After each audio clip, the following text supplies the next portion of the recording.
But I thought today, last week I started doing a peg loom and I was going to show everyone a bit of progress on that. So it's sort of a how to do peg looming as you go. And then I'm going to go on to a little bit of darning.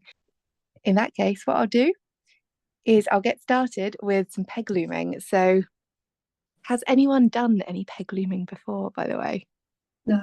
No. So it is a really, really beautiful form of rag rugging. So I do a lot of different types of rag rugging and mainly kind of with a latch hook, spring tool and a rug hook. And this is a new to me one where you have this lovely loom. It's one of those where it's very much, it does what it says on the tin. You have pegs and all of the pegs have little holes in them like that. And all of them have big long strands like this. So it's just lots of long strips. So if you're like me and you all have lots of fabric dotted around, I don't know if anyone knows Thread Republic by any chance, but that is a shop that I co-run in Huddersfield. So we have a lot of fabric, and this does use tons and tons of it. So I've got some really nice, I think this is actually Huddersfield cloth, which is always lovely. This is just mill discard bits. So what I'm going to do is fold this in half, and it's always hard to do this on a screen because it's quite a big length of fabric like this. Did anyone go to Oakwell Hall yesterday by any chance? That was really, really lovely. It was kind of a start of woven type thing, which I'd really recommend people go to because we've got an exhibition of the red dress, which is a beautiful piece of embroidery that's gone all over the world and been stitched by, I think, I can't remember how many different embroiderers, but we've got that. Oh, Sarah says she went and it was lovely and the red dress was gorgeous and absolutely stunning. It's, yeah, a really like emotional piece of work as well. It was done by lots of women who are in refugee camps as a way to kind of reclaim their sense of identity through stitch, and they're all paid for it as well. And a lot of them have gone on to do their own kind of embroidery based businesses. It's really cool. So anyway, on to peg looming. So this bit here, what I'm going to do with this last strip is cut a little hole into it like that. So we've got a little slit, and this is something that someone showed me recently because in the past I've always just tied them on. And then the next one, you do the same. Just a little cut into it. Bring it through like that.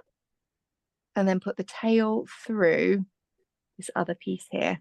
Then this is a really, really long piece. Often I do this with lots of small bits. And it's a very, very easy process, this. So you basically, it's just weaving. So you just go under and over each peg. And it's a really good one to do when you're kind of like watching telly or something like that. But it's really good to do on an ironing board as well. So actually, I've got this the wrong way round. The best way to do it is with the weaving facing away from you. And you keep going backwards and forwards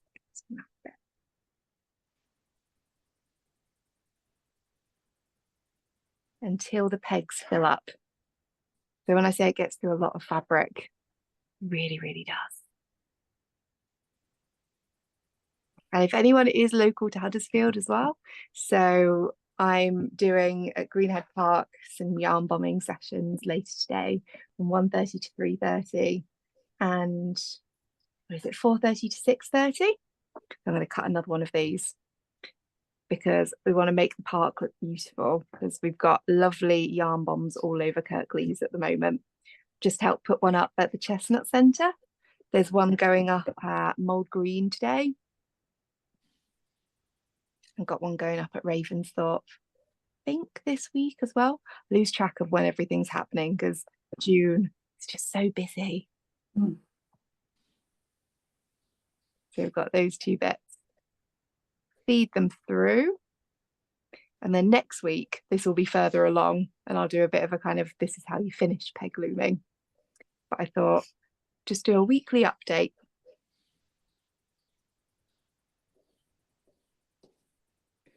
And then you just keep going.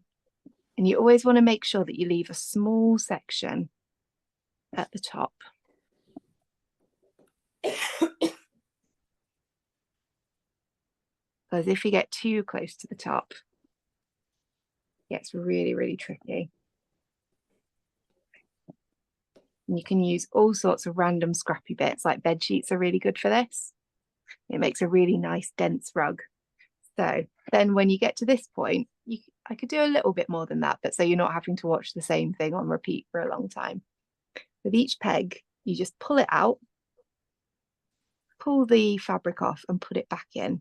And I believe there's someone doing a workshop on this. Can't remember where it is, but she's doing it with all wool tops. So it'll be a much kind of shaggier, softer rug. Ooh. And just put them in as you go. And it just moves it along all of those cords.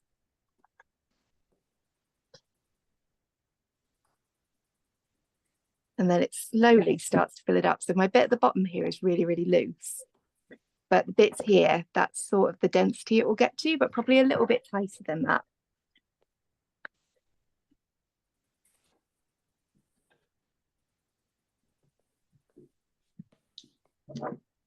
It's just a really, really satisfying process.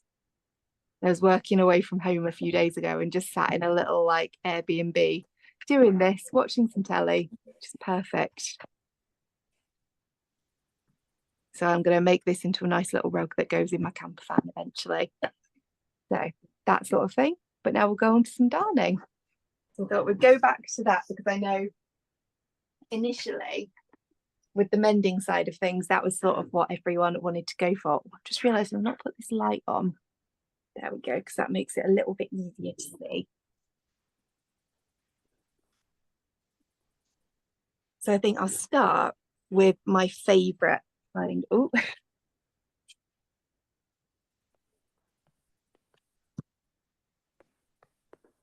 doesn't normally fall over.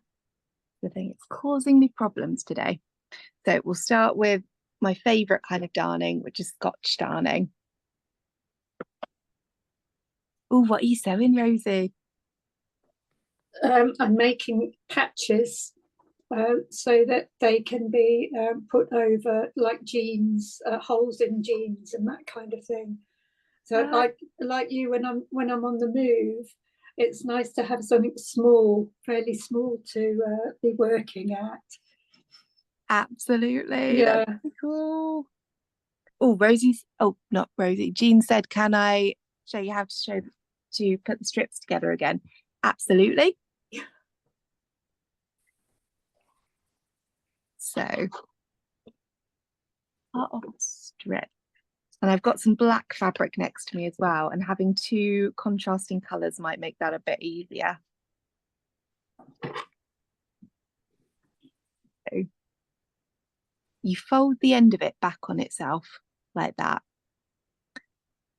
And then just do a little cut about there. So it's not massive, but big enough that something could go through, but not so close to the edge that it's going to rip. And then get the next one. I've got a box next to me just full of like tapestry yarns from yesterday. So I'm throwing them all over all over the room at the moment, basically. And this, I'm not sure what this fabric is, but it's lovely. It's like a really nice woolen felt type thing that I just grabbed from the shop yesterday on my way out. So then same thing there, little snip into it at one end.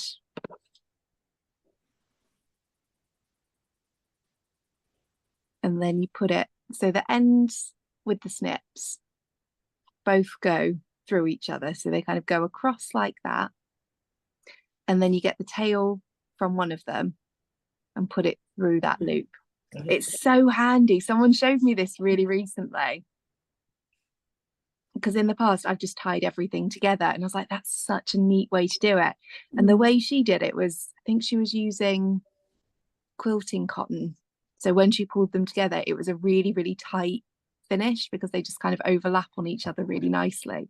So it's a little bit messier when you're using a woven fabric like that, but still works really well, and it's really strong. We've been doing it on railing graffiti with kids as well, and that's been brilliant because it just makes it look really lovely and neat. So I realised this morning as I was getting everything ready for this, in my rush last night after the big event at Oakwell Hall, took all of my darning stuff back to the shop, but I've got a little basket of darning things with me here. So darning wools like this, it's quite hard to find them nowadays. And they're often in like really boring colours as well. Like sometimes that's the most interesting you'll get. And I really like doing my darning where it stands out. Did have a little pile of socks with me. I think they've got covered in other things. So I like doing it where it's a contrast. So it's more of a highlight, and it shows that they've been given a second chance. Oh, that's Ace June. So yeah, I like it to be really, really bold. Like this is probably one of my boldest darns, where it's basically redone the whole back of the sock. And I think this is going to be the kind of one we're going to do today. So if you want something a bit more neon, have I got one of them in here? I don't. Because I've started decanting them all onto little floss bobbins because it just keeps them a lot neater for workshops. But these ones are Appleton's Cruel Wools, and they're brilliant because they're pure wool. So after a while, all of this starts to felt together and you get a really, really nice feel to it. Right, my socks always get holes in the toes. Would you darn a hole in that area? Absolutely. So this one is a toe darn. And what you normally do when you're darning a toe is you'd use the other end of a darning mushroom. So if you've got a darning mushroom, you just put it in. Well, actually, I say that depending where it is, if it's on that sort of bit, you could put the top of a darning mushroom in. But if it's just a corner, you could use the end of one as well. But sometimes that gets a little bit pointed. But you don't have to use darning mushrooms. You could use absolutely anything. Satsumas and things like that work really well. Lids off jars work well. I'm just a bit obsessed with darning mushrooms. So I have a really big collection of ones that like light up and lots of Bakelite ones. I've got this lovely loom here, which is really good. And the loom darning's really nice and neat, but it just creates a patch rather than actually reinforcing everything. So it's not the best, but it's very, very satisfying to use. So for a Scotch darn, I go for that. That's going to show up on there.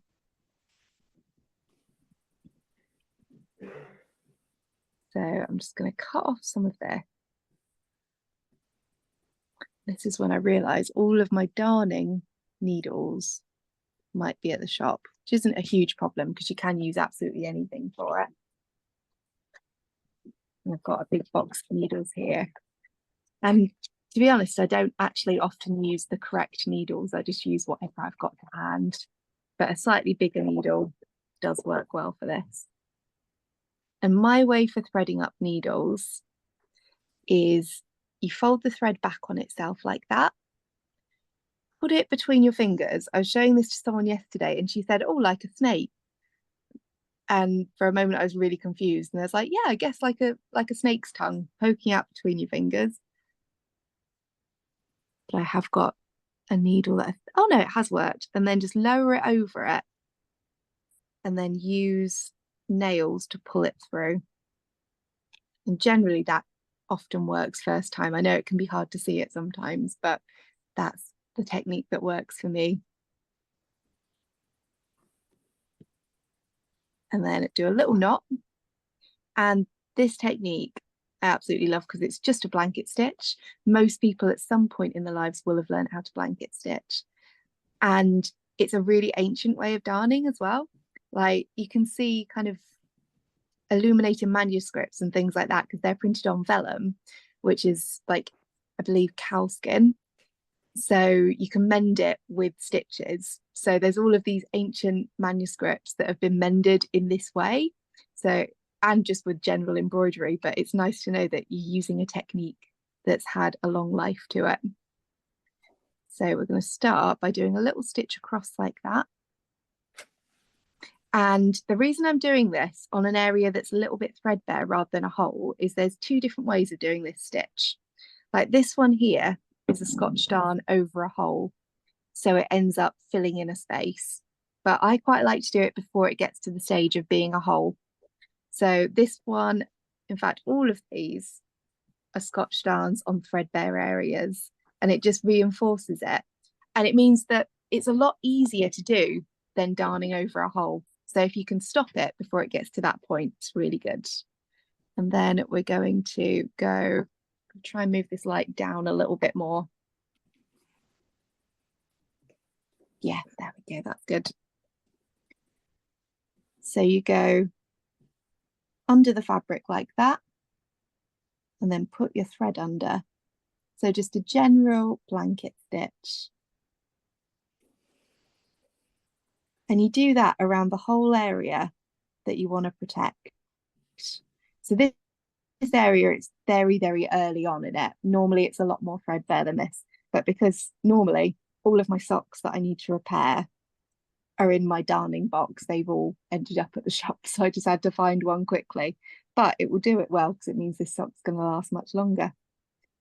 And if it's one like this where it's got an area that's printed in a different fabric, well, a different thread even, then often one area will wear more than another. So I'm not going to cover that up. And the nice thing with scotch darning as well is you don't have to do a square or a circle. You can do a random shape to repair whatever you need to.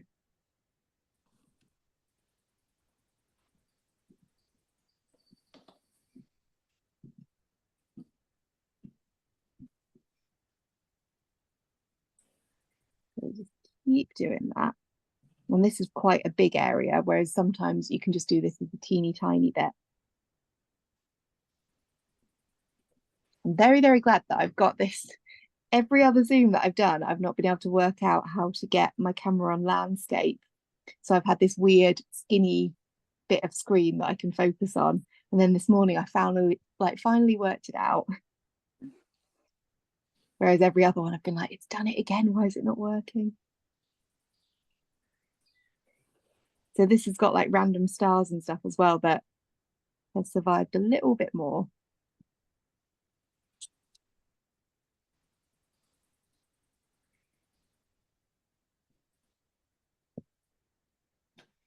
So was there anything that from the description people wanted to learn from these sessions more than other things, just so I can make sure then I can plan the next ones? But if not, I can just come up with different things as well.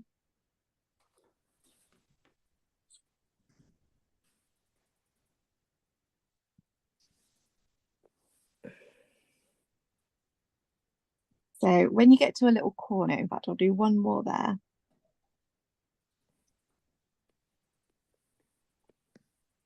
Then I tend to go into the same hole, so it creates a nice rounded edge. And I know sometimes if people do a lot of embroidery, this is kind of second nature. When it's just the little tips and things that help.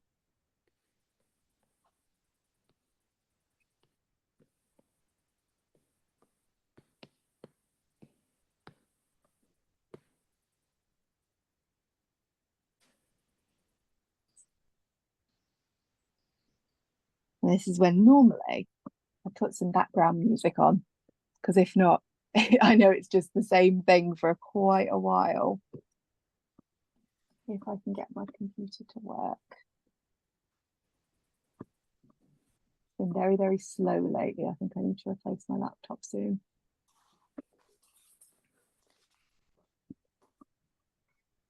Yeah, I think it's not gonna do it.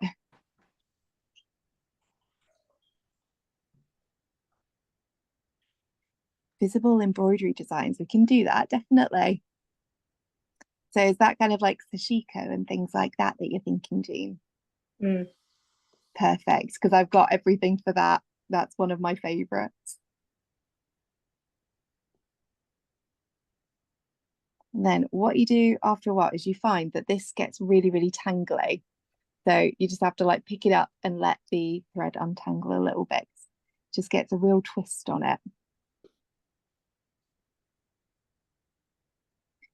And this technique really, really works for like tiny holes in t-shirts as well. So I often find, especially if people wear a lot of belts, everyone gets the same holes on a very specific bit of t-shirts. And you can do a really, really tiny version of this on those, and it looks really lovely. I had quite a few workshops where people have done like 5 different holes, but each one in a different color, and it looks really cool. Oh, Sarah, that's so cool to hear. Sarah said that she did one of my sashiko workshops last year and has used the technique on just about every denim item in her wardrobe. That's really nice. It's such a good technique. There was someone else teaching sashiko at Oakwell Hall yesterday, and it's always so cool to see other people's approaches to it. And I was like chatting away to her about it. And I was like, oh, how do you do this bit as well? So I've come away with a few different ideas and like slightly different approaches to it. I've started, as well as, because I tend to use the templates with sashiko, which is really, really helpful. But I've started doing a bit where you draw out a grid and kind of freehand a design as well, which is a more traditional way of doing it.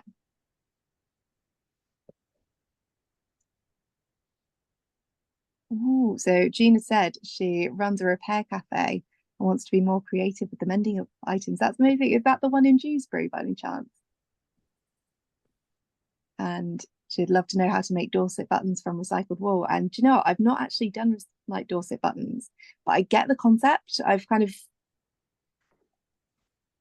when you look at something and you're like, I know how to do that, I've just not done it yet. Or although actually I say that, I think I did a kit a while ago. I'll look into it. If I can work out how to do it and do it as a session, then I will absolutely do. And this is the best thing about these. It's I can go away, do my homework, come back with something else. Because the more craft you do, the more overlap you see with them. Oh, methalmaroid. I know I always say that wrong as well. But that's really cool. It's really nice to know that there's more of them happening now. It's like we've got a really good, successful one in Huddersfield, and I know the Dewsbury one's doing really well at the moment. So yeah, it's really nice to know that there's so much going on. So then I always do the outline of a Scotch darn that way. And not everyone does it this way. I've seen a lot of people just do the blanket stitch facing inwards, but I always think it looks much nicer and much more finished if you have that solid line around the outside. I know a few people do it where they just do a running stitch. I prefer to do it this way. Whereas the alternative is this one. It's facing inwards from the start, so you get more of a rough edge to it, which is absolutely fine. But then what you do on the next round is you do your blanket stitch the other way round, so you face inwards. And I often do it where it's going between the last 2 stitches, so about halfway up and then down. And sometimes this is called a honeycomb darn as well. And I'll make sure that next time I've got some different examples, so at the start I can show you how different setups of this can work.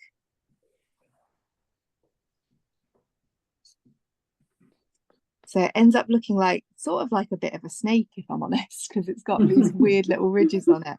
But I just think it's really pretty, and you can do it a lot closer together than this, depending on the severity of the hole.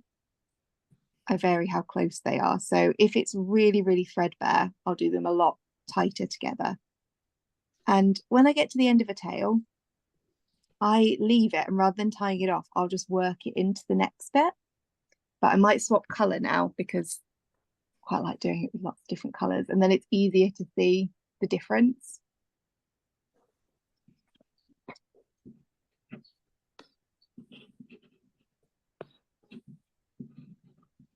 There, again, it's fold back on itself, and I didn't used to fold it back on itself, but someone was telling me about that quite recently, and how then you don't have any raw edges, so there's less fibers to get caught on the outside of the needle.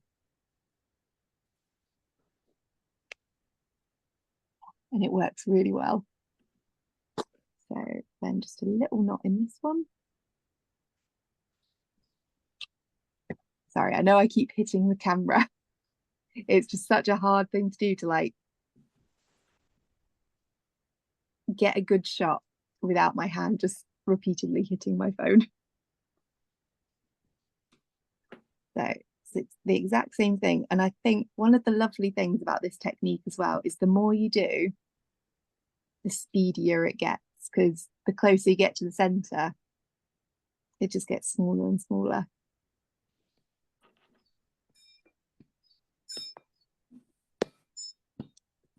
So maybe next time we'll do Sashiko, and then it will give me more time to have a go at some Dorset buttons. Because I've even got all of the stuff for it somewhere. I put it forward as a workshop to do at a festival a few years ago, because I was like, yeah, I could do this by festival season, but just haven't like been asked to yet. So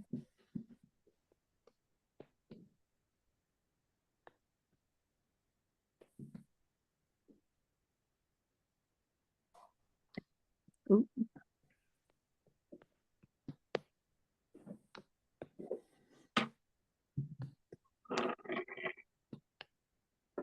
So all of this over time will felt together in a really, really nice way, but it's still, you can still see the embroidery on it.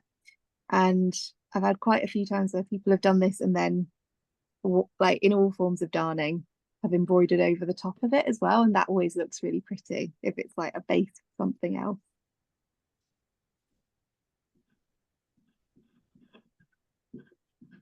And another thing that I was thinking of doing on here soon is I was trying to work out ways to display all of my samples for workshops a little bit better. And someone I know sent me a link to this form of fabric bookbinding called, what is it? Slot and tab bookbinding. And it makes this really, really lovely, neat fabric book. So I've been thinking about doing that on here as well. So I think it's the kind of thing that a lot of people would really, really enjoy. Oh, we've formed a network with Ellen, Slowick, Huddersfield and Heptonstall. And you didn't know about the Dewsbury one? That's really cool. I didn't realise that there was a link between them all. There's S2R hosts the Huddersfield Repair Cafe, but because it's a Saturday and I work most Saturdays elsewhere, I've still never been, and I've just not been involved in it that much, which is a shame.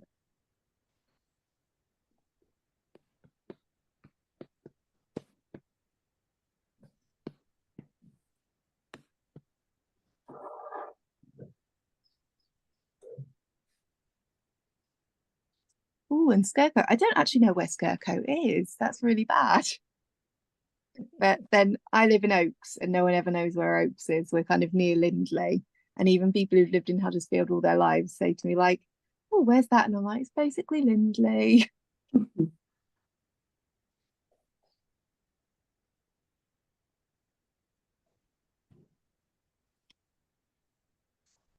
Really, I should have started this on a slightly smaller bit. We've got a bit of a knot here. And often I find with knots, it's just being brave and pulling it apart that works best. Yes, there we go. Sometimes I say that and then it breaks really quickly.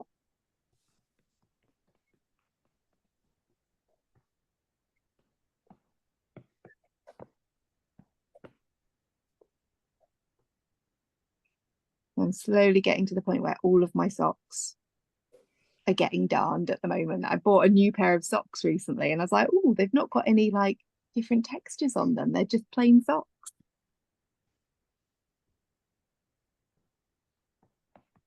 Oh, nearly near Halifax Hospital, where the lovely Savile Park is. Yes, I know where you mean now.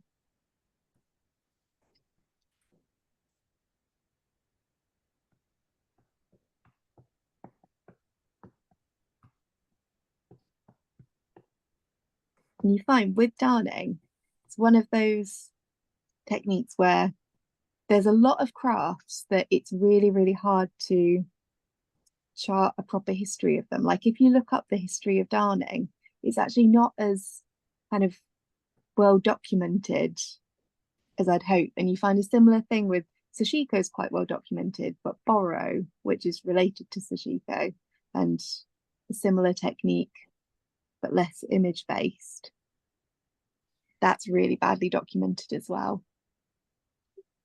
Rosie is in Salford and wishes there were similar opportunities to share ideas and skills. Oh, that's, do you know what? I hear people say that about Manchester and Greater Manchester quite a lot, that there isn't as much going on like at the moment. I do feel like we're very, very lucky in Kirklees and Calderdale. We've got a hell of a lot going on at the moment. Oh, and you booked online to see the red dress. Yes, I need to book onto that talk actually, because I didn't get to see the talk because I was teaching in another room at the time. But apparently it's incredibly moving, and yeah, really need to book onto that. So this bit, once you get back to this bit, you just go underneath each of these stitches. So they're kind of intersecting like that. So there's no more kind of swapping directions or anything.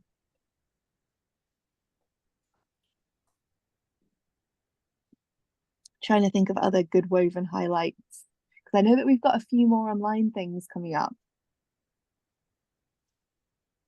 but I don't work for the festival in general. I'm just heavily involved, so I know everything that's happening at my shop, and I know everything that's like that I'm booked for, but I know that we do have lots of interesting online things as well.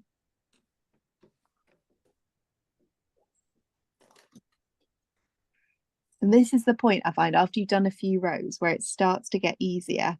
And my stitches have naturally got a little bit shorter here, which isn't ideal if I'm honest. I find that often happens where I'll start big and then towards the center they get smaller, and then it gets a little bit harder to do the next row.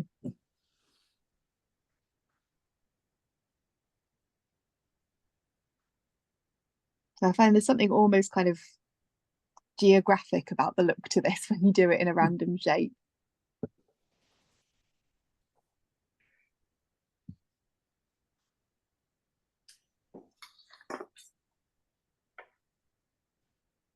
So if we're doing sashiko next time, what you generally need if you want to do it along at the same time is embroidery thread, crochet cotton, or sashiko thread. And sashiko thread is obviously ideal, but I know it's best to use what you've got, and crochet cotton works really, really well for it. It's a really similar texture. And I'd say kind of a friction pen or a white chalk pen or something, basically a fabric marker and some fabric to work on. Preferably something with a hole and something to patch it with, but you can practice it just on plain fabric as well. And some kind of ruler, I'd say as well. Right, I'm going to get another piece. Let's go for something that's going to show up against that. Some brown.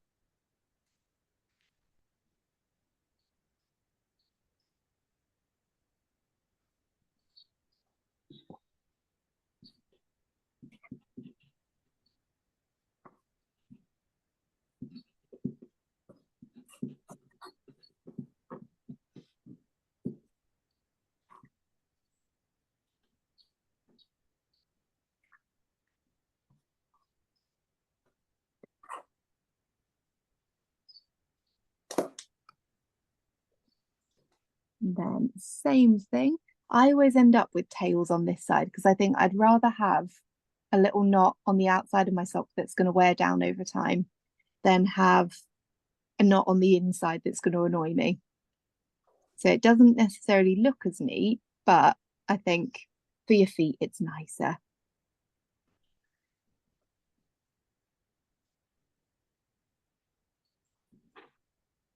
And I'm just working that other tail in as well.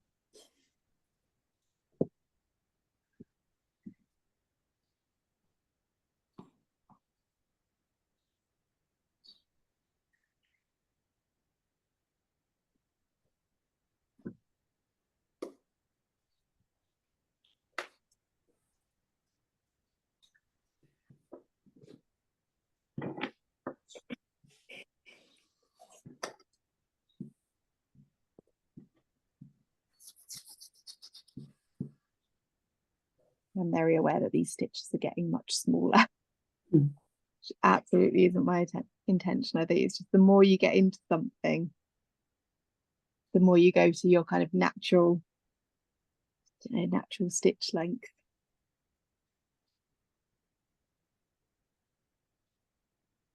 And on the back of this, it will just look like, I'll show you on this one, loads of little seed stitches going inwards, which I just think looks beautiful in itself. Yeah.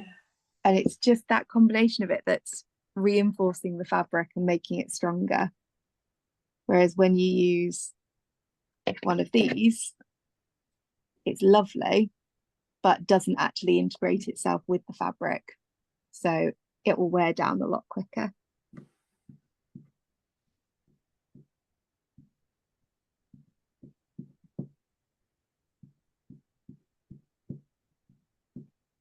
And on one session, I'll make sure I have all of my interesting darning mushrooms, because it's a good collection.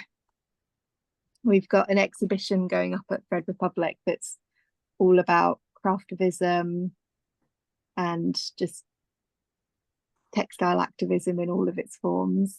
And we're going to have a big section about repairing as caring. And so I'm going to have a big display of all of my fancy darning mushrooms. It's nice to have them not in a box for a little while.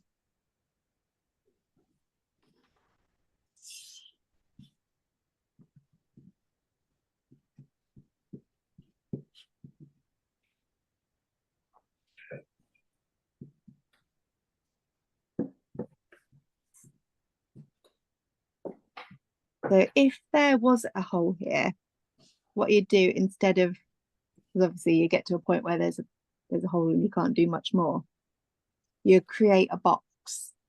So you'd do a little stitch to say that corner into your blanket stitches, and then say one to there, and then either a rectangle, like this one would work as a rectangle. So if you had all of those bits stitched down, then as you go round, you would do a blanket stitch into the last row of stitching and underneath that supporting strand as well. And that would make a brand new fabric.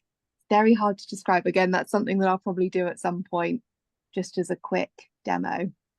So you go under both strands of it, and it just makes a really nice mend. Have I got one here that's had that done to it? I don't think I do, annoyingly, but that is something that I won't go through the whole process again, but I'll show you that little bit, because it's my go-to, because I just feel like it's a little bit more creative than standard darning, as much as I do like standard darning as well.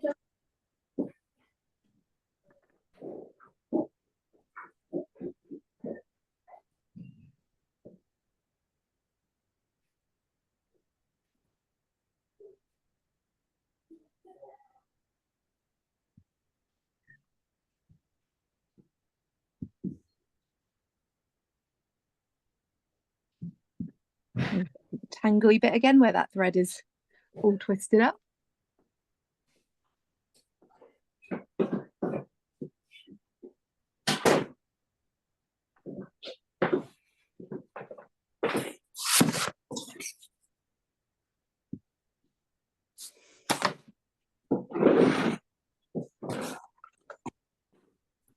So each row gets quicker as you get closer to the middle.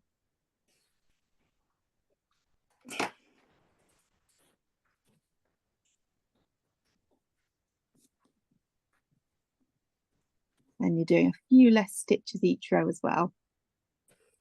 And any tails, like there's a little end tail here, so I'm just going to work that in so it gets held down.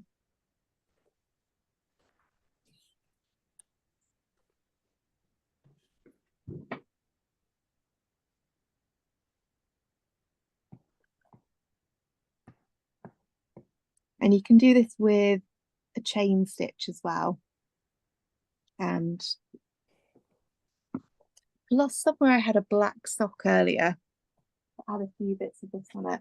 I'm always baffled by this because I don't really move much when I'm doing this. but somehow, oh, it's on the floor, that's why.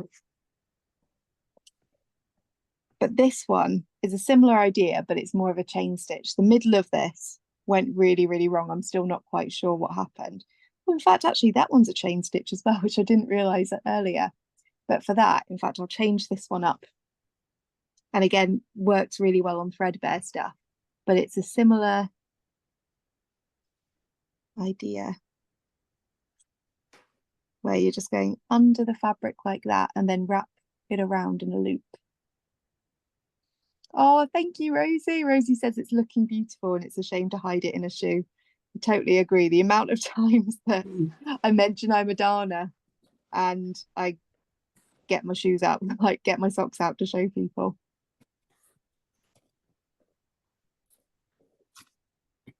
And that's the thing, it's beautiful in itself. Like Seiko yesterday, who was doing the Sashiko at Oakwell Hall, she was showing me some work by a guy who lives in Sweden, and it's all pieces that are stitched and mended but in frames and on a gallery wall. And it's amazing how as soon as you see something just like this but suddenly framed up, it's like that isn't a piece of artwork, and it's just the context that it's in makes it completely different.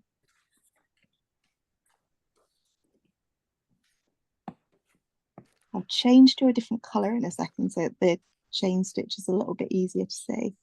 But even like running stitches over this or seed stitches or anything would reinforce it. I just think a blanket stitch is such a useful stitch.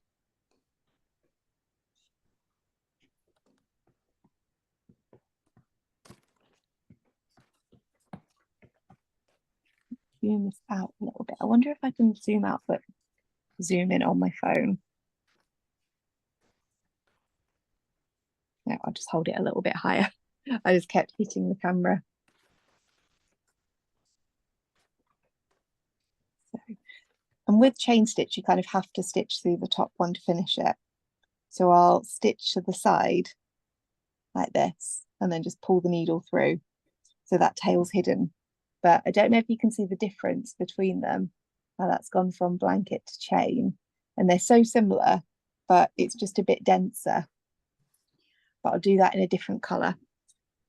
Where have I got something that's completely contrasting to that? It's going to be easy to see. Yeah, that one.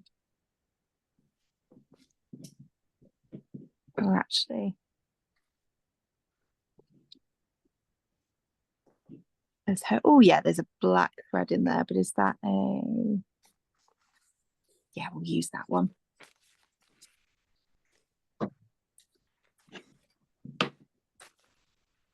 I'm just looking for a pair of scissors. I know there's loads near me.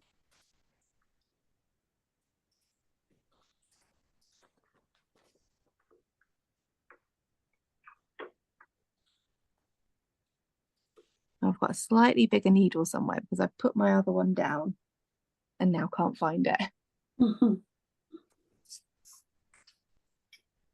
Yes, absolutely. Rosie said, could this be used to embellish a jumper or cardi? And yes, definitely. This works on anything kind of anything knitted, anything woven. But you can even do this on denim and things like this as well, but it just lends itself especially to knitted and woven woolly things, really. Yeah, I thought a black thread was going to be easier to see on this, but it might actually not be. And this isn't quite the normal thread I'd go for. I think this is more a tight mending darning thread.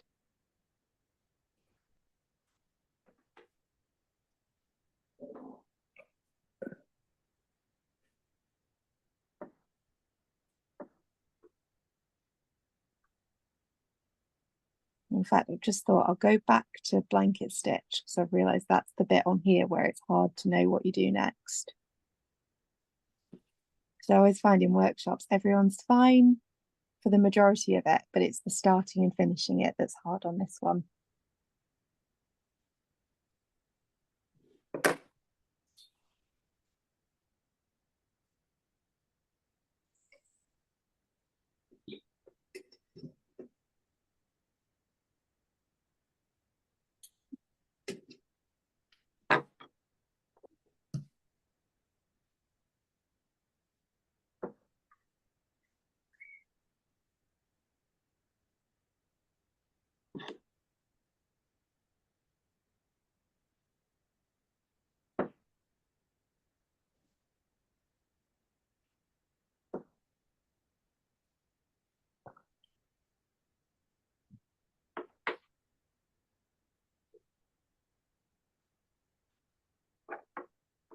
So when I get to the point where you don't really need a whole extra row of things, I end up stitching them both together. So you can go through that last row of stitches, but through the opposite one as well. Sort of like a zip. So it just brings them both together.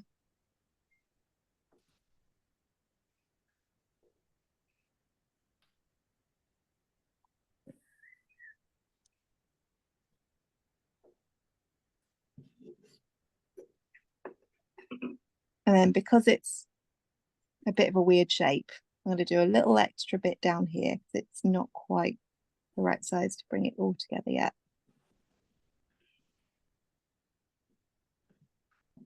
And then just do a last few little blanket stitches in a spiral to seal that off. And then to tie it off, I'll often just go underneath one stitch, pull it tight so there's a very, very small knot on there. So that's just underneath one of those, knot underneath the sock as well. Pull it tight and then you can put it to the side like that. Chop off on the ends.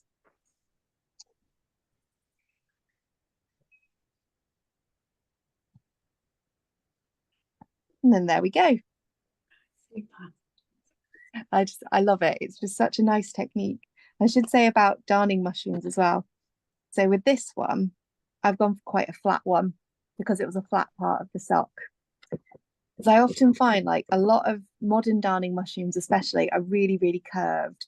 And if you were doing a really curved mushroom on that, it would get a bit of a bump to it, which doesn't really work. So if I'm doing that section, I'd do something like this, really nice flat darning mushroom. If I was doing the heel, I'd probably go for something a bit more curved. And if I was doing a bit of the sock, where like the toes are gone right at the top, so along that line there, I'd probably use a flat one. Whereas if like, I can't remember who was saying earlier about toes, if it was one corner, then reverse it around.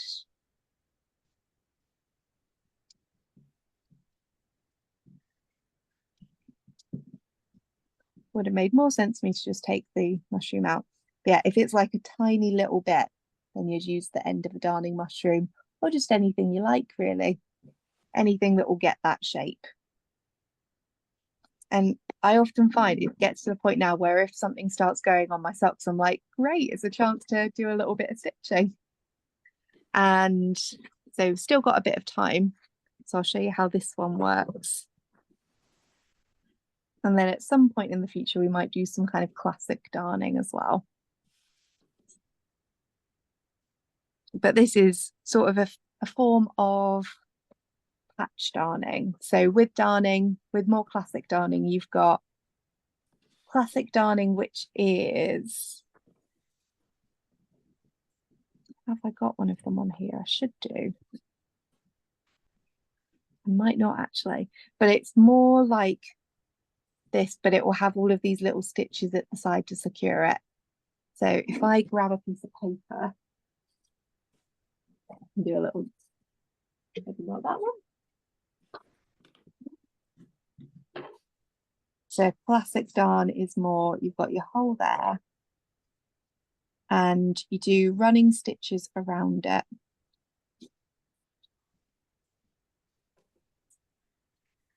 And then when you get to that hole, you jump over it and do running stitches like that. And then you do the same on the other side where lots of running stitches above it for a good few rows. And then when you get to the center, you'll just go under, over all of those lines. So really nice and easy to do. But with this, what I mean by patch darning is this doesn't, I've added more stitches to the side of that to make it stronger, but it jumps over as a block rather than covering just a circle. So it covers a much bigger area. So it works really nicely, but I think that is stronger and actually a lot more mindful to do it by hand. But I know more and more recently, I've been talking to people who've been buying darning looms and then getting a little bit confused about how you actually use them. So I've done the same thing now where I found the needle I lost before, but I can't find the thread and needle I was using a second ago. And I'll find them all later. But we'll use this one instead then. Let's go for something that's going to match but stand out. And these work on denim as well, or anything like that, but they're probably not something that's stretchy.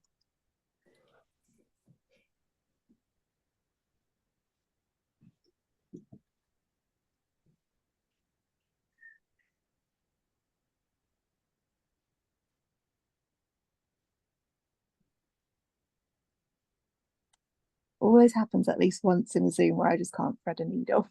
And I'll be saying, oh, it's so easy to do. You just do this.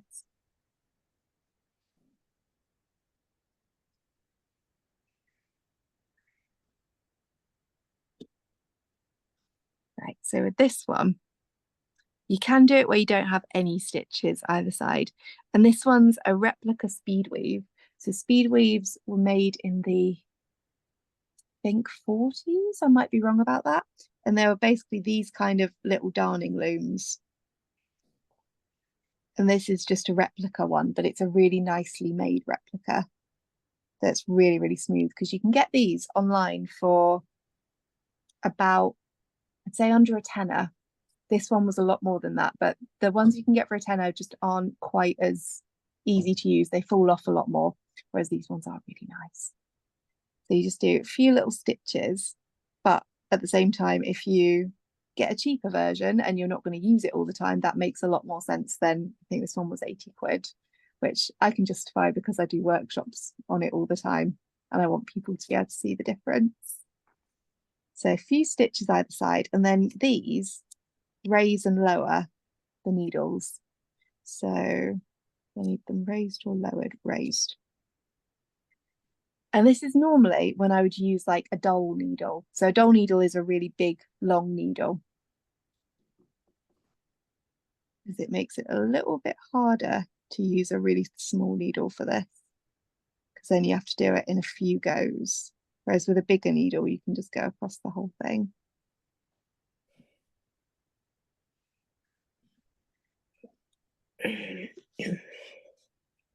And then bring it across.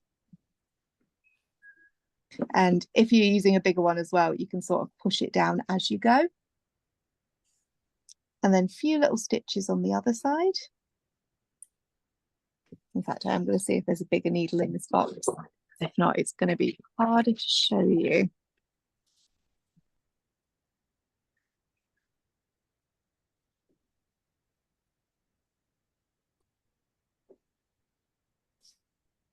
Not really. It's okay.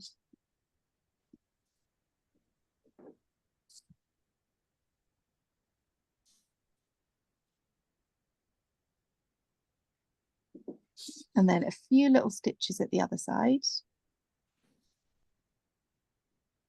And then push that across to change which ones are lifted. And then you do the exact same thing back in the other direction, always using the blunt end of the needle. Because if you use the pointed end, I think what's happened here is I've accidentally stitched through one of the threads. And when you stitch through them, that's when it all gets a little bit tangled up. So always blunt end through, and always stitch through the very, very top of the thing. Yeah, because that's gone right through that one. And that's going to cause problems. Whereas the bottom bit was all done with a big long needle and looks a lot neater and a lot more compressed. Yeah, it's very nice to do. I think that's about all the time we've got for today. Normally as well, what I would do with this bit, because it's a little, it had a hole here, but it's threadbare down here. Normally I end up doing this. And then if there's a little threadbare area below it, like this one I did on a darning loom, but then there was threadbare bits around it. So I've done very, very messy bit of scotch darning around it. So I'll often just tack on a little bit at the bottom, because you can do scotch darning in rows as well. So in fact, we've got couple more minutes. I'll just do that very, very quickly. I think I'm not going to keep that stitching in there because that's not great. But the same way that I did it in a weird curvy shape earlier, this one you can do Scotch darning literally in rows where you're going backwards and forwards as well. So I just tack it onto the bottom here. Because then it helps attach that to the rest of the sock as well and make it stronger. Because at the bottom, when you set up one of these looms, you don't do little stitches at the bottom. So it is just one quick row. Oh, thank you, Rosie. I really appreciate that. And yeah, see you next week for some sashiko. Yeah, so basically you just go across the bottom, do a row of Scotch darn of blanket stitch there, reverse your way across and do the same backwards. So you just have rows of it, reinforcing it. Yeah, there's sashiko next week. Have a really good week, everyone. And oh, thank you. That's so appreciated. Lovely to meet you too. And yeah, take care of yourselves. See you next week.